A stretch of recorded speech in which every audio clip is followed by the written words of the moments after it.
How you do one thing is how you do everything. Someone called Doozy made a video about this, link in the description below. And it really got me wondering, how does this apply to me? We all say we shouldn't compare ourselves to other people, but let's face it, we can't help it. I've been drawing for years, and quite frankly, whenever I look at my drawings, I always tell myself, I really should be better than this by now. And yes, I compare myself to others who have been drawing for less time than me, and they are just way ahead of me. And then it leaves me wondering, what am I doing wrong? How are they able to get so good in such little time, and I'm left behind?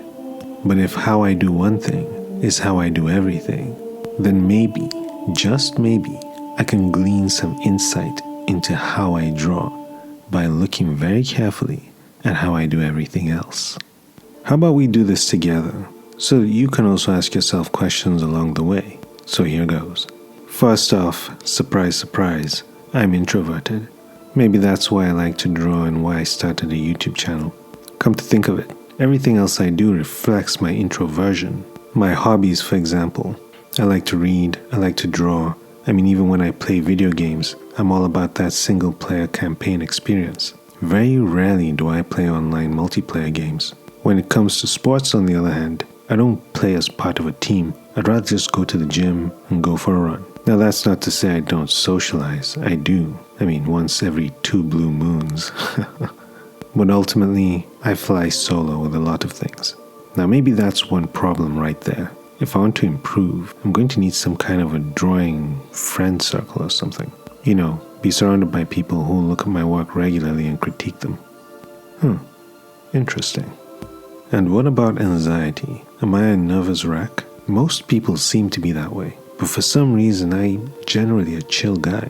Everybody knows me as someone who's calm. Now that might sound like a good thing at first, but then the problem is I'm a little too calm. I'm calm even when I should be worried. And maybe that's another issue right there. Perhaps if I were more anxious about not improving, I could use that anxiety as a motivator. Now most people say they can't see the forest from the trees. I have the opposite issue. I'm so focused on the forest I can't see the trees at all. This makes me good at having a bird's eye view of things. But the devil's in the details, and believe me when I say, the devil gets me all the time. I guess that's another problem with me then. I'm too busy focused on the broad strokes of drawing, just trying to get the shape somewhat right, that I don't care about how good my lines look. I don't really hone in on the details. Maybe if I did that, I'd be a lot better by now. And finally, am I a cautious person or a risk taker? I'm definitely a look before you leap kind of guy. This serves me well when it comes to staying out of trouble. But unfortunately, it also keeps me well within my comfort zone. How can I expect to get any better if I don't even take risks? Well, I guess it is true. How you do one thing is clearly how you do everything. Or at least, most things. Oh well.